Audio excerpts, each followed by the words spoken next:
The Dragon Ball Legends 7th anniversary is currently underway, but for part 1 specifically, there seems to be a bit of controversial feelings towards this one, where some people may think that the anniversary is starting off okay, but the other end believes that this anniversary started off pretty weak. So because of that, I asked this question on Twitter. So I said, Dragon Ball Legends community, talk to me. Now that part 1 of the Dragon Ball Legends 7th anniversary has been going on for a week, what are your thoughts about the celebration, units, events, PvP, etc.? And if possible, how can they improve for part 2? Might use this for a video. So we're gonna go through some of the responses because, personally speaking, I do think that part 1 could be better. I have no idea how to pronounce your name. Like, is it supposed to be like Woods G? Like, if I butchered your name, I'm so sorry. But they said, I'm satisfied with the characters, or, well, Vegeta seems a bit underwhelming. But UI Goku is insane. Kaba, Kale, and Caulifla are great. But we should have gotten the Rev UI Zenkai this week. Other than that, I think it's quite good. Okay, so when it comes down to the new units, I do stand by saying UI Goku is one of the best units in the game, bar none, right? He's extremely powerful. He has both types of, the dodging, unit gauges and all that stuff. But we also have Kaba and Kale and Caulifla. I think those units are also great. Vegeta definitely could be better. And I think one of the main reasons why he's nowhere near as good as he should be is because of the unique gauge that they gave him. It's too much building up, right? When we have units that are just strong, like right out the gate, kind of like UI Goku, where even though UI Goku does have to build up too, you just need to use like 6 cards on him. Like, I believe it's like a mixture of Strike or Blast. And then you maximize his strength, meaning that UI Assign, then you transform, do it again, and then you maximize his strength while he's in Ultra Instinct. So yeah, I don't know what they're going for with that unique gauge. I already had like issues with that gauge once we saw like the units and they broke it down, like, before the anniversary started. So yeah, I don't know, man. Like, I don't know what they're going for. However, what I will personally say is I think the unit choices for the anniversary, again, personally speaking, are not bad.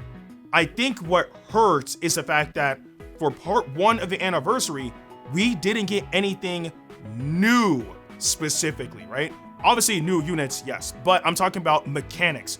We got absolutely nothing new. We got 2 1% sparking units, 2 LF units with unique gauges, right? And I guess technically like Vegeta's gauge is new, like they consider it new, sure.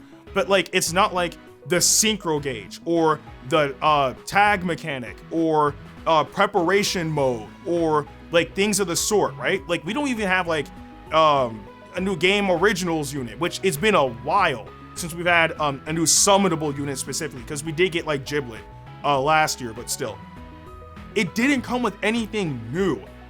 And this is the anniversary, so it's like, granted, it is part 1, but part 1, like, this is what kickstarts the anniversary.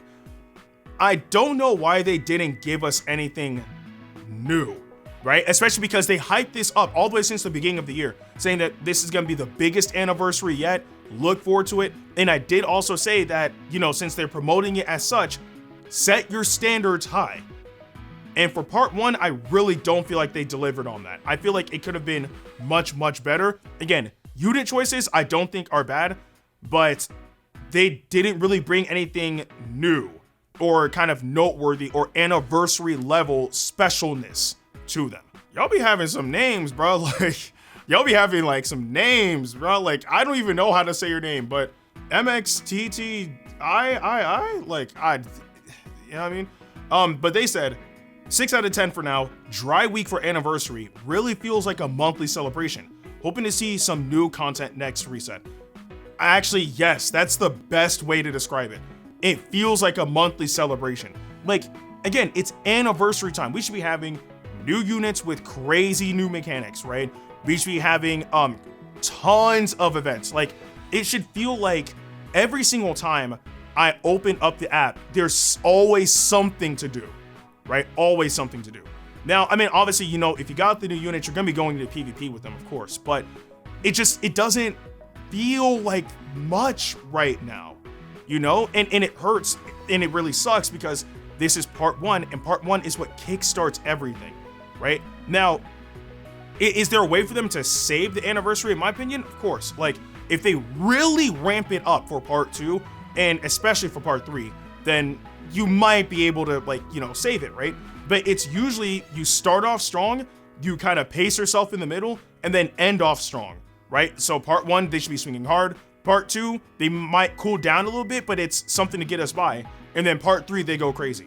So it would have been nice if all 3 parts was just them going crazy because of how special this celebration was advertised to be. So for it to feel like another monthly celebration is actually a pretty big letdown. Is it I Gotta Go Collator? Hopefully I said that right. Again, if I butchered your name, I'm sorry. But they said, I think this part 1 was decent, but not good enough to feel like what they were hyping up as their biggest celebration ever. Great character selection, but nothing new. Good CC distribution and events, but this last reset felt kind of dry. Okay, so we've already talked about the characters and how I do feel like the character selection is good, but they don't come through with any new mechanics. So I won't really delve into that too much again. But what I will say is the events, it's weird, right? Because in truth, do we have a lot of events? No, we really didn't. But at the same time, they've been extremely generous with Chrono Crystal distribution. Like, if you guys saw my summon video, right, where I spent literally all my crystals on the new banners, when in truth, I pulled the new units and I could have stopped, but I kept going, right? Spent all my crystals on the new banners. Since that moment, all the way to this very, moment, I grinded, I believe, around 8,600 crystals completely free to play. All of it. That is incredible, right? And that's not even an entire month of grinding crystals since the anniversary started. That's only a few, weeks? So that's really, really good, right? And obviously we still have multiple opportunities of being able to get more crystals. But again, apart from the Chrono Crystal distribution, which I think is really, really good, the events, there's just, it's really just the anniversary raid, probably like some things that we can do like here and there, and that's really it, which really is no different than a monthly celebration. Because again, usually every month we have a new raid. We are able to get a few more crystals, right? We get some new units and we can hop into PvP. That's it, right? But again, it should be a blowout. This is the anniversary, the biggest moment of the game next to the Legends Festival. So we should have a ton of events. We should have new units with new mechanics. We should have like all sorts of things that would keep us coming back to the game over and over and over again. Now, personally speaking, obviously I've been logging into the game every single day. I make content on the game, but I can understand if people are not really logging into the game for part 1, because apart from like the free Chrono Crystal distribution and the new units, there's not really much going on. Gansdale2 said, at this point, Legends should stop relying on hype units for bigger celebrations like Annie and Legends Fest, because they have literally run through all of them. They should now focus on adding new mechanics to the game and also show some love to the game's original characters. Okay, I think that this is a very, very important thing to note, because the best example of that, in my own personal opinion, again, you don't have to agree with this if you don't want to, but I think the best example of that was the Legends Festival last year, when we got specifically transforming Vegito Blue and transforming Rose. Now, is Vegito a hype character? Absolutely. Is Rose a hype character? Absolutely. But we've had them in the game so often now that when we got those characters, it didn't really feel that exciting, which is so weird to say when Vegito's included, right? And I also still stand by saying it shouldn't have been Rose in that, it should have been Fusamasu. But when it comes down to the hype characters, we already have them in the game. I mean, think about it. We have the Super Saiyan 4s. We have the Super Saiyan Blues, both the individual Saiyans and the fusions. We have the fusions. We have Beast Gohan. Like, we have like all sorts of characters.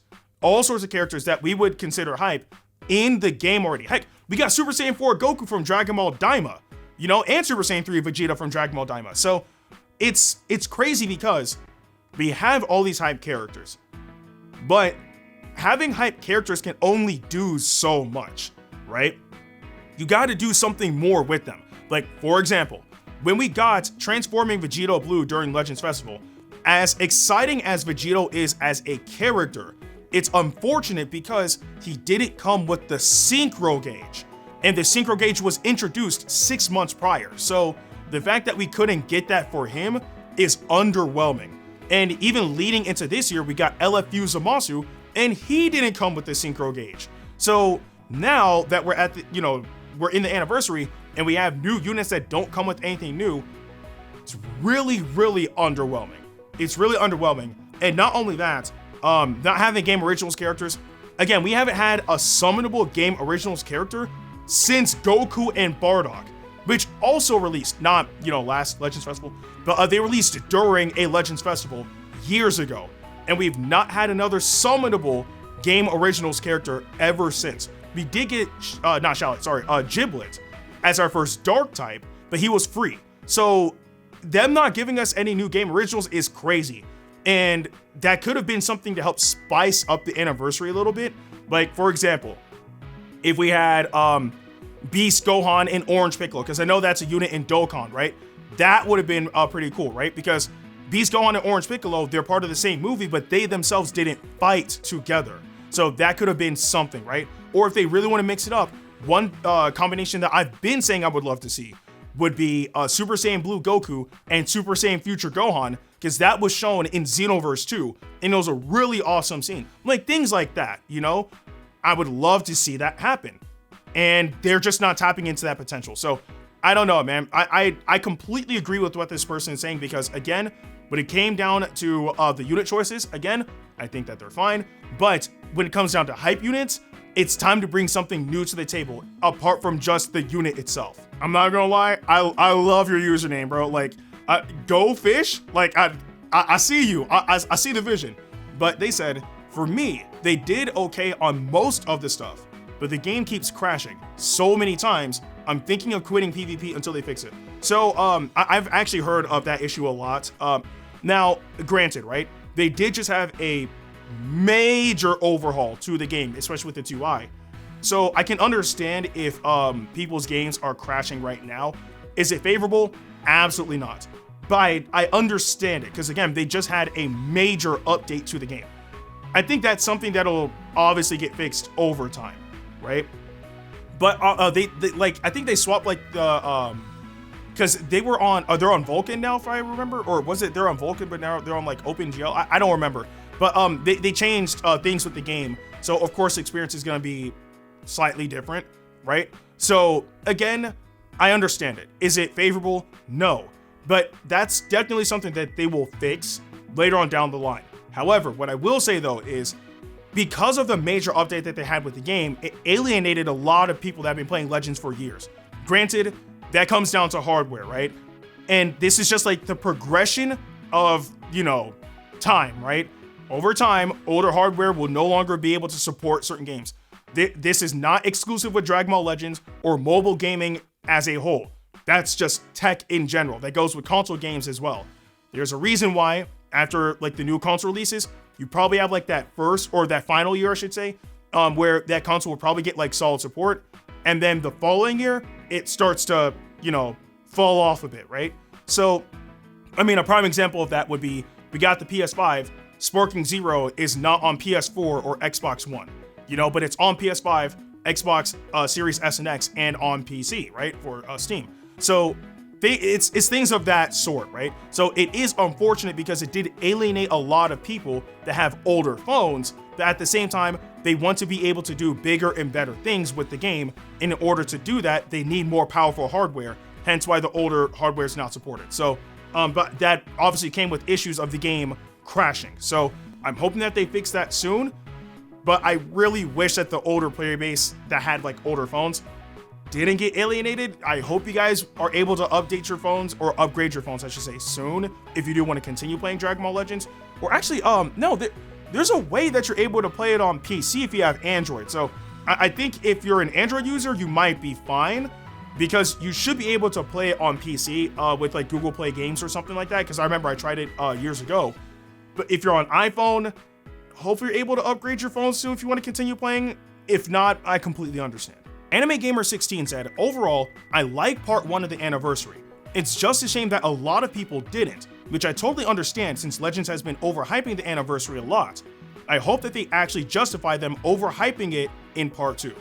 I think that's actually like a good viewpoint on this current part 1 of the 7th anniversary, because again, yes, they have been overhyping the anniversary since the beginning of the year, right? They were saying this is going to be the biggest celebration ever, right? We have like this major update coming to the game, which was obviously the May update. You know, look forward to it. Like, they're really building up this anniversary, and then this is what we got, you know, for part 1. So I don't think that the hype was fully justified, right? I think it's partially justified because I stand by saying, again, the character choices were not bad. They were not bad at all for part 1. But to overhype this anniversary so much, saying it's the biggest thing ever, this is the 7th anniversary, like, you know, this is a special moment for us, so we really want to make this, you know, this and that. I really don't think that they delivered with part 1 specifically. But again, like, it's understandable as to why people are not overly excited for it. Nothing new came from part 1. I mean, apart from like the diamond tag being used less now, which is kind of nice, but nothing new really came from part 1. So for them to hype it up a lot is kind of crazy. I'm hoping that in part 2, they really come out swinging, because again, they have the means of being able to save this anniversary.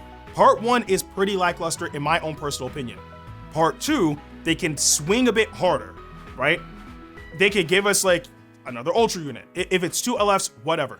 But if they come through with new mechanics, that could potentially save the anniversary a little bit, right? And then part 3, you're gonna have to go above and beyond. There's no way you can just be like, okay, Ultra unit and that's it. No, you're gonna have to go above and beyond with part 3, especially because of how weak part 1 started. So again, it's supposed to be the biggest anniversary so far. They really need to start like ramping it up. Like, they need to come out swinging for part 2 and 3, because if they don't, well, this might be a repeat of the 4th year anniversary. Again, it is pretty divisive because on one end, you do have people that think that part 1 is pretty solid because of the character choices and the free crystals. But then you have the other side where people think that part 1 is lackluster because of the lack of new mechanics and the lack of events. So I completely understand both sides, but I do want to know what you guys think in the comment section below. What are your thoughts on part 1 of the Dragon Ball Legends 7th anniversary? Do you think that it's starting off pretty strong, or do you think that it's starting off pretty weak? And regardless of which option that you pick, how do you think that they can improve with part 2 and part 3? Again, let me know in the comment section below. But with that being said, I'm Ndukauba. Like, share, and subscribe, and I'll see you guys in the next video.